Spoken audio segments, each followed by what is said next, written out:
Hello, Keith Rucker here at VintageMachinery.org. Guys, today's project, I'm going to be doing a little quick job, hopefully a quick and easy job, over on this chuck that came off of my Monarch 10EE lathe.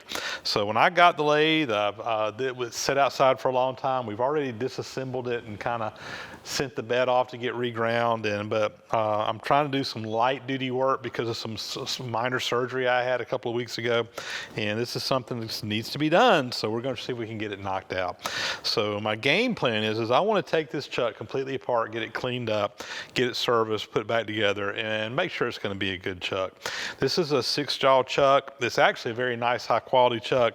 I don't think it really saw all that much use, but it unfortunately sat outside for several years when that machine kind of conked out. We're going to restore the machine, get it back up and going. But this chuck definitely needs some TLC. As you can see, it's all rusty, but I think we can save it. I think we can bring it back. So that's my game plan.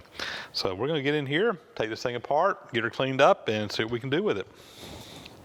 So before we get too deep into this, I think the first thing I'm going to do is just try to get some penetrating oil down in here and see if that will help get this thing taken apart. So it's this machine sat outdoors for a couple of years.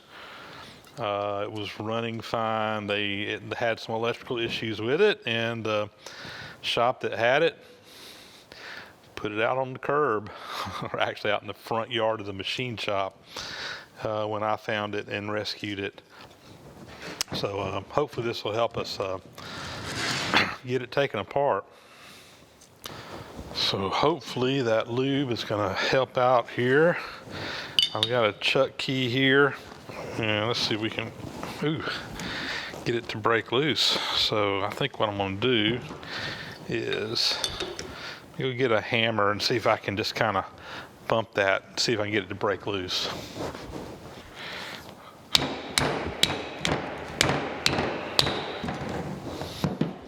It turned a little bit. I really need this thing that's a little more solidly mounted. All right, I'm gonna take this over to my vise and see if I can grip it somehow without damaging it, just to give it some stability. I've got the chuck mounted in here. I use my copper jaws to kind of protect it a little bit. And let's see if we can get this thing to come on off now. Yeah, that's still bouncing around some.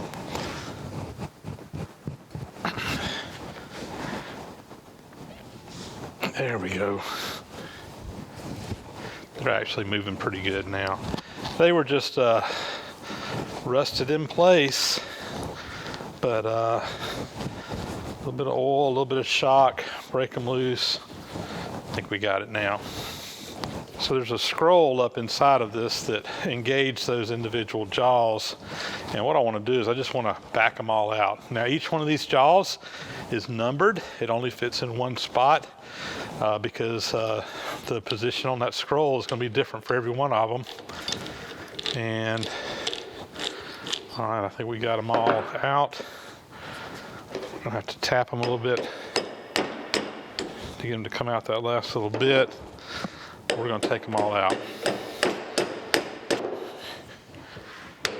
There we go.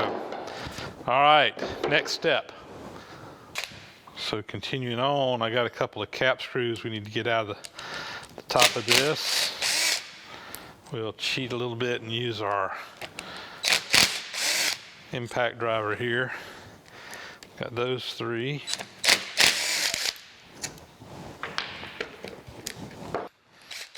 Change bits.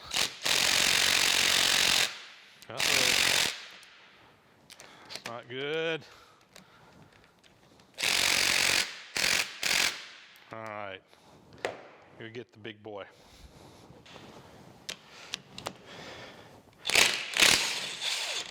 There we go.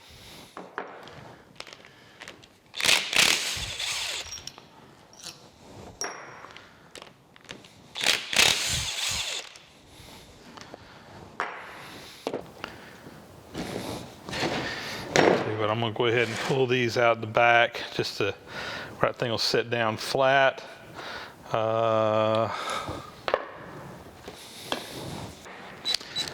I do have a long socket here, so hopefully we can get these on out.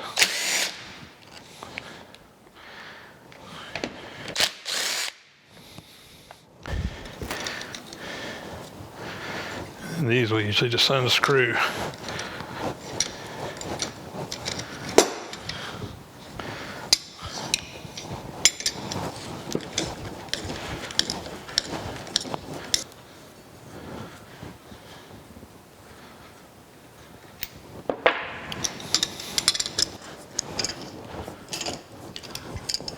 I think we got it. These pins are hardened, so I'm not too worried about scuffing them up with those pliers. All right. Let's see what happens here. I'm gonna have to get the big boy again.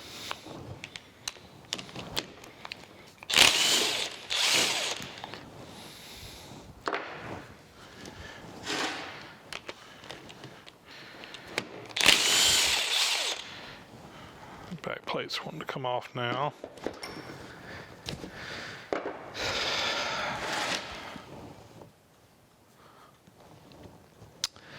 I think I want to put a witness mark on here. I don't know that it will matter, but this is kind of like a true adjust chuck where you can fine adjust using these screws. So let me just get a punch. I'm just going to mark those, keep them timed together. I'm just going to take a little center punch here. And I'm just going to put a little mark. And that way I can line those up whenever they go back together.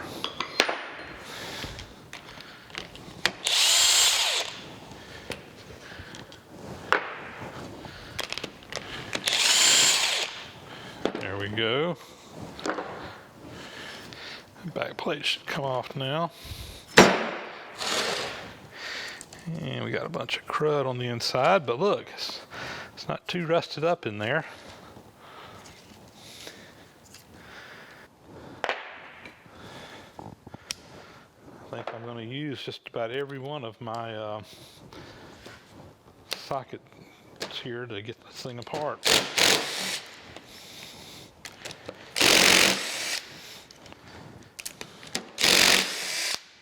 Now, that piece should come off the front. Now this should separate now.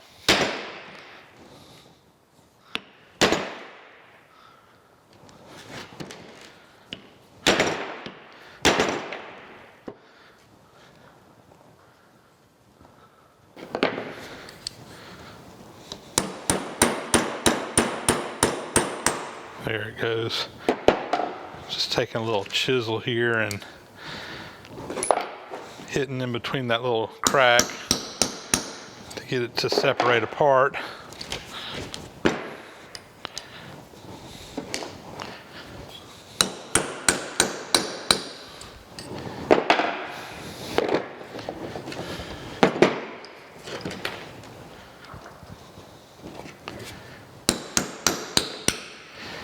Looks like there's some alignment pins in there. I see them. And that's probably why it didn't want to come apart, is those pins were kind of holding it in place. I think we can get it now.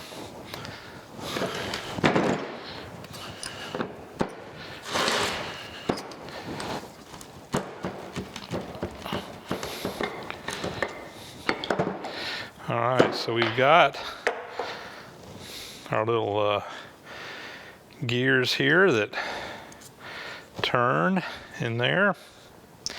We're just going to go ahead and take all these parts out. This chuck is definitely in need of some service.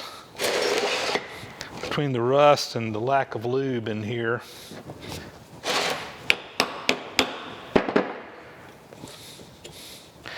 here it comes.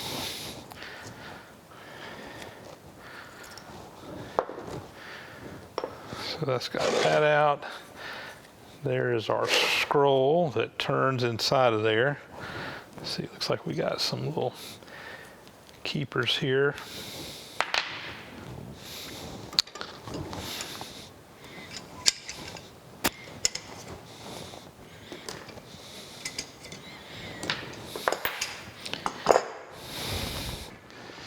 Now this scroll has got to come out.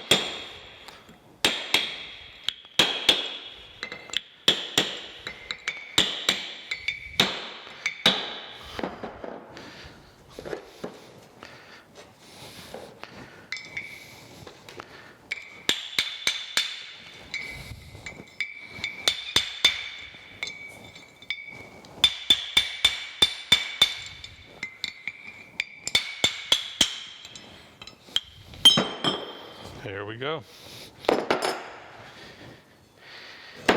And with that, I think we have all of our components completely taken apart. All right, up next, I'm going to take all these parts over to my parts washer and get any grease. There's not a whole lot of grease in here, but I want to get all that off. Then we'll take these to my bucket of evapor-rust and let them soak overnight, and hopefully we'll get these things cleaned up looking nice. All right, we're getting ready to go put this in the evapor-rust. I'm just going to put all these little loose pieces down here in a cup just to contain them. All right, and the rest of these parts I'll drop down. This is a 5-gallon bucket. It's got some holes in it that I will drop down in my tank of evapor-rust. And we'll just drop that right down there with it and let it soak overnight. I'll probably let this soak about 24 hours. We'll pull it out, see what we got. Let the magic work.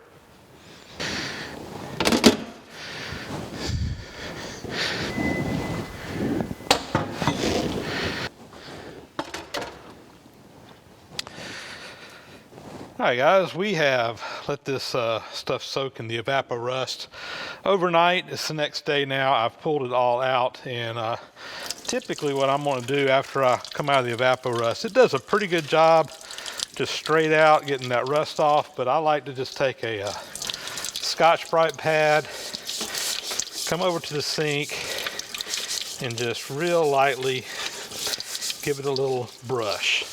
It doesn't take much, but typically what happens is there's a little layer of kind of oxidation or whatever you want to call it left on the surface of whatever you're working on. And if you'll just take a minute and get it off, it really goes a long ways toward everything else. So that's kind of what I'm doing. Everything, the rust is pretty well dissolved, but taking that little bit of elbow grease here, you don't have to scrub it very hard. You just kind of have to just real lightly wipe it, and that rust is pretty well gone. Got a little bit there on the front, nothing too bad. You can actually see the cleaned up the nameplate. This is a Bison chuck. Okay, all right, that one's done.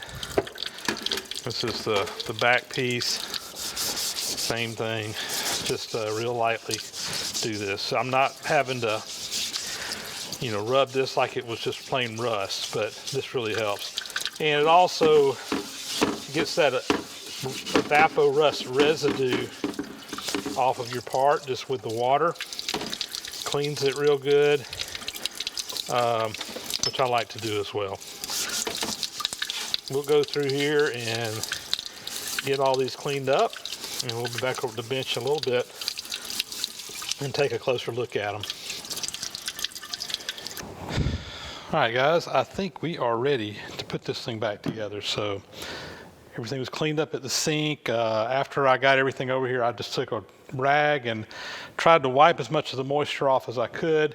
And you can tell I got an oily film on here. I squirted it down with WD-40. Now, I know a lot of people are not a big fan of WD-40. They don't think it's a great lubricant. I wasn't using it for lubrication. My sole purpose in using it was for water displacement, to get any of the water from the sink and from the evapor-rust out of these parts so that we were not putting moisture back in there that could rust.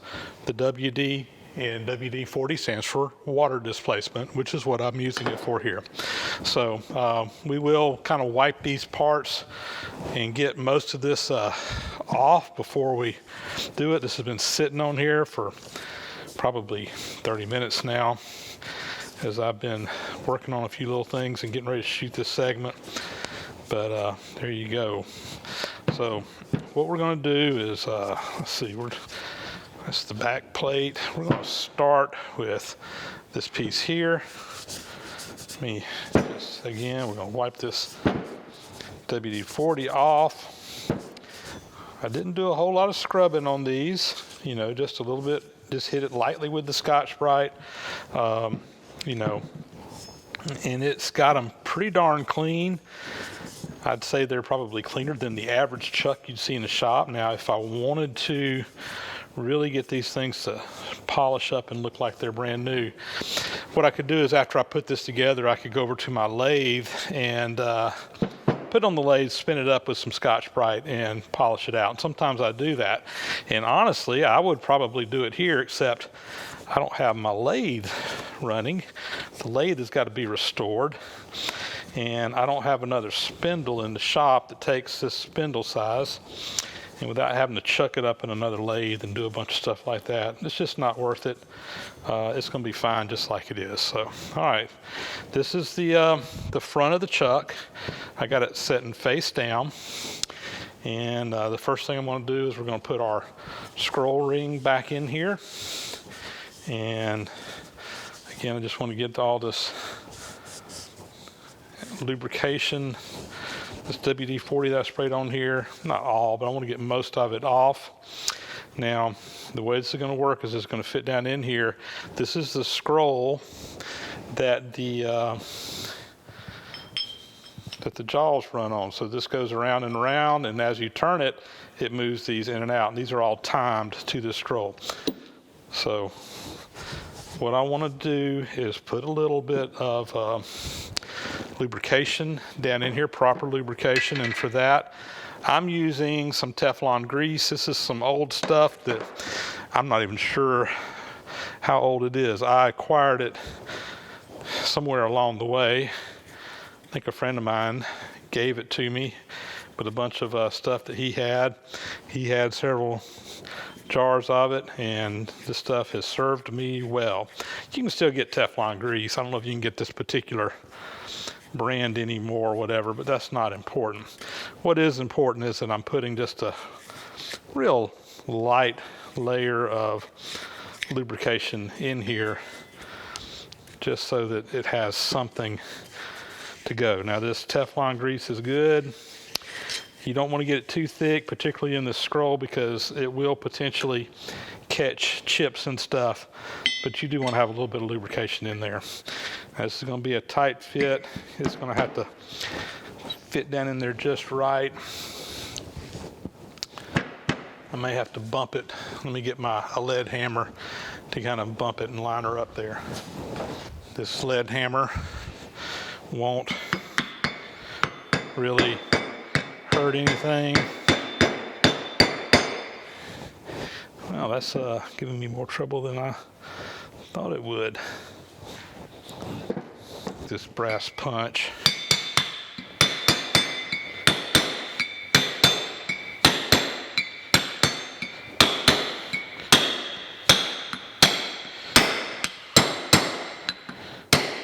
All right, so once it kind of gets down in there, it's not gonna, that's pretty much all the way down, but that will actually turn pretty easily. It's got very tight tolerances, and the whole bumping thing here was just getting it lined up onto that shaft, but we got it in there. We'll make sure there's not any little brass pieces stuck in there. I think I got them all out. But you can see that's turning, and it's turning fairly effortlessly, and that's exactly what we want. All right, continuing on, we've got these little pieces here. This is for where the chuck key fits down into. Let's see, I don't know why that one doesn't want to fit in that one over there. Let's see, this one.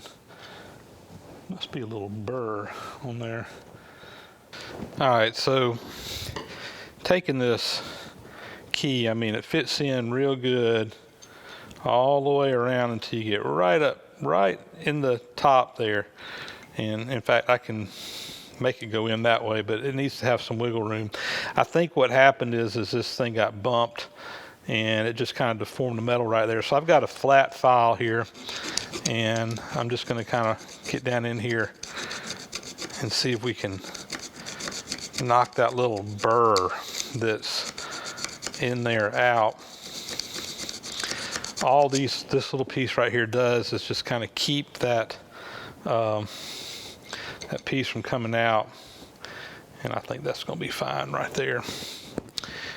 And with that, you can see its purpose right there. It just keeps this from coming out this direction. It just catches it in there. And this is where you got the square hole that you turn that will in turn turn the ring in here. There's 3 of these around here. So I do want to put a little grease on these. You know, I don't want to over grease it, but I want to put just a little bit in here, put a little bit down in that. Tell you what I'll do this right here. Just want to make sure that we got a little bit of lubrication down in there. You know what? I just remembered these fit up inside this little piece here, and then it drops in there like such.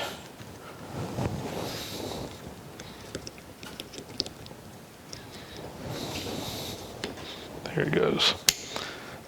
All right, so you got a solid ring around there. Let me fix this other one here. We can take our back plate and drop it on here. So there's one alignment pin. I got one alignment pin right there. So I need to make sure I get all those lined up. But before I do, again, we're just gonna put a little lube in here.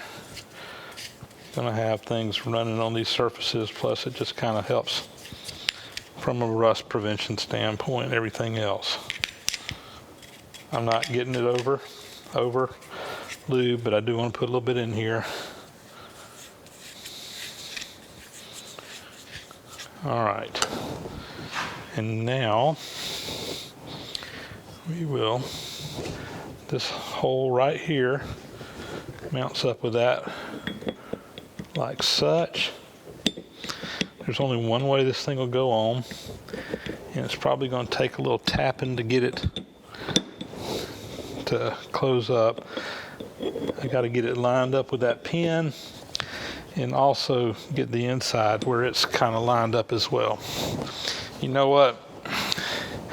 I'm getting ahead of myself here. There's a little pin hole down here in the bottom that these gears ride in. So, like such, we'll put that keeper back in.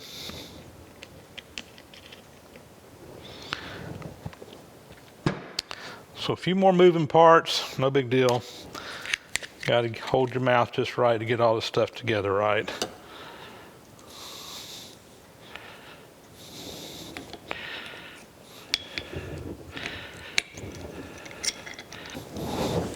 Now these should mate together. So let me get this piece back down here. I can reach it good. And put that pin straight up at 12 o'clock from me.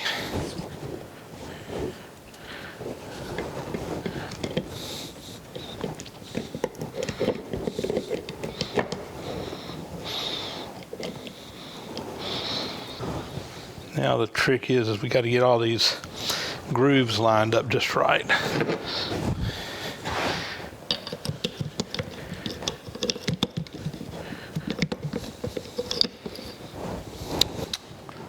Just got a little hook here.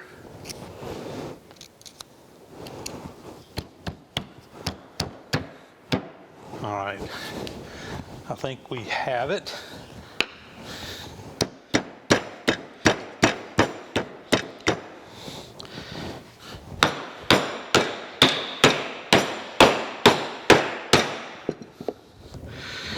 Okay, and then there are 3 cap screws that go in here that hold this together.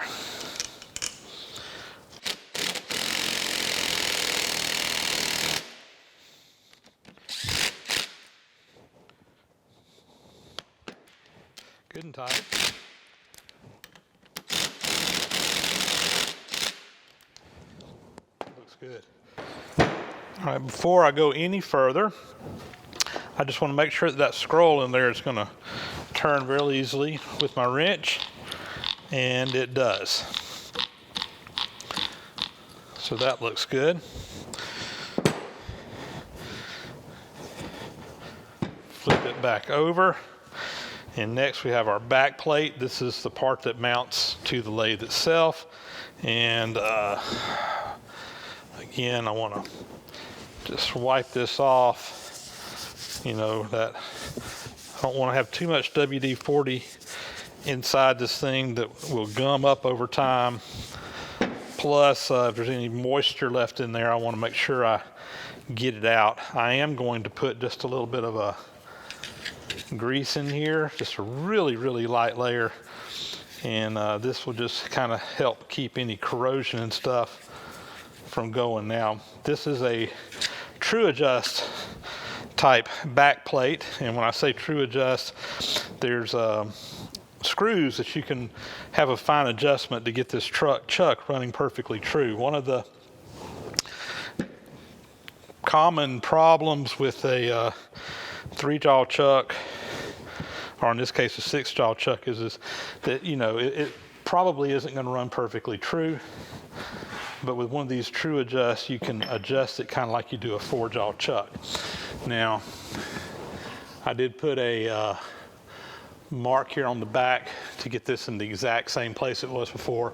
Probably not necessary, but if you look, see that little bit of play? There's not a lot, but that's more than enough to take out the play in here. And there are 4 screws around the outside of this that are used, kind of like adjusting a 4-jaw chuck again, to fine adjust this over on the lathe.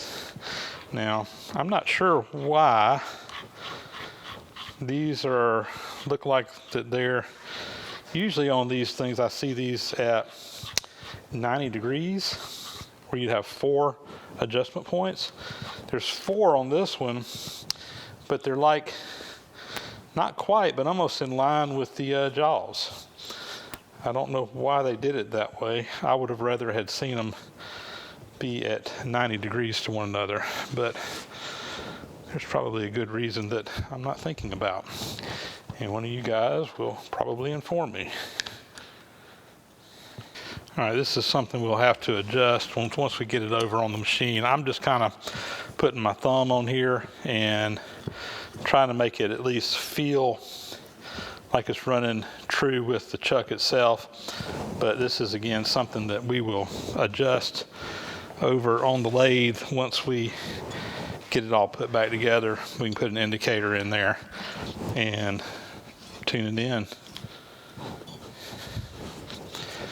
Now, we've got 3 bolts here. Actually, it comes in from the other side. Let's turn it over. We'll do it from this side.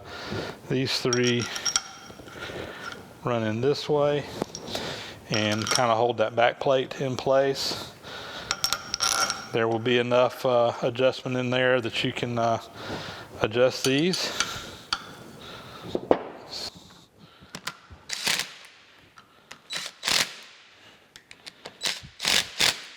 And there were also these 3 screws that were up front. Just going to do these by hand. These are so small, I don't want to risk breaking one with that impact driver. I'll just snug them in there.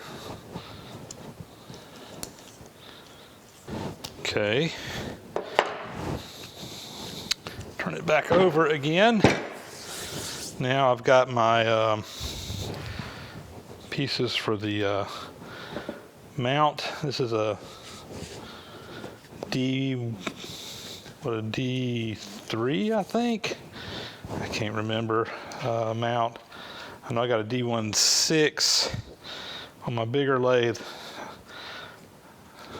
I can't remember what this is. I want to say a D13, but that may not be right. So if it isn't, I apologize.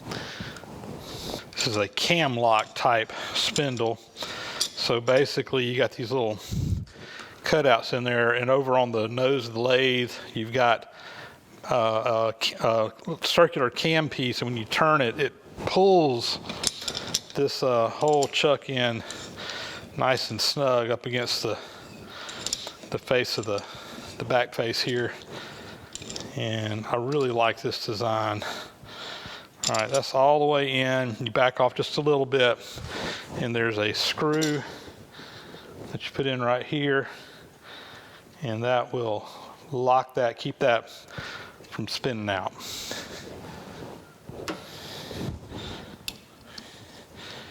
We'll just turn these in with the a hand socket wrench here.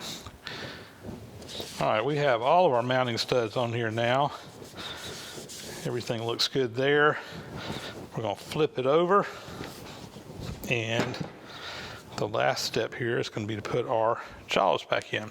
Now, on these jaws, we got a scroll in here. The scroll is timed. You can't just put any jaw in any slot here. It has to go into the right one. And if you look on these, they should be numbered right there. That one is number 3. I'm going to get these lined up over here. This one's number 1. This one's number 4. This one's number 6, 2, and 5. So those are all in order. Now what I want to do is look in here, and these are going to be numbered as well, and they are numbered on the inside on this one. Most of them I see are numbered on the outside, but there's a number 1, 2, 3, 4, 5, 6. So what I'm going to do, I'm going to get this over to the edge of my table. This is number 1, and what I'm going to do is I'm going to turn this scroll, and it was in just about the right place. You can see right here. Hopefully you guys can see that. When I turn that, see that scroll coming around? That's what I want. I want that one to catch first. It will take number 1. I'm going to put a little bit of grease on these. Again, I'm not trying to go overboard with it, but I want a little bit of grease in there for these to slide on. We'll pull that in,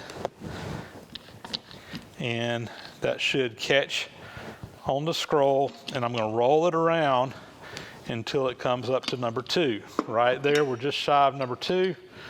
We could grab number 2. We'll slide that in there, and that should catch number 2. Come around number 3. Same thing, we're just going to go around one at a time. Make sure I got number 3.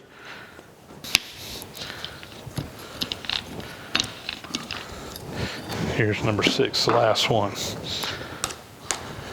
I don't like to go overboard with the grease in these things because the grease will attract chips, but you do need a little bit of lubrication in there. So use it, but use it sparingly. You can see all those jaws are coming in together, and if this thing is put together right, when they get to the center, they all ought to meet up at the same time, which they are. So we got it together right. And with that, we are all together.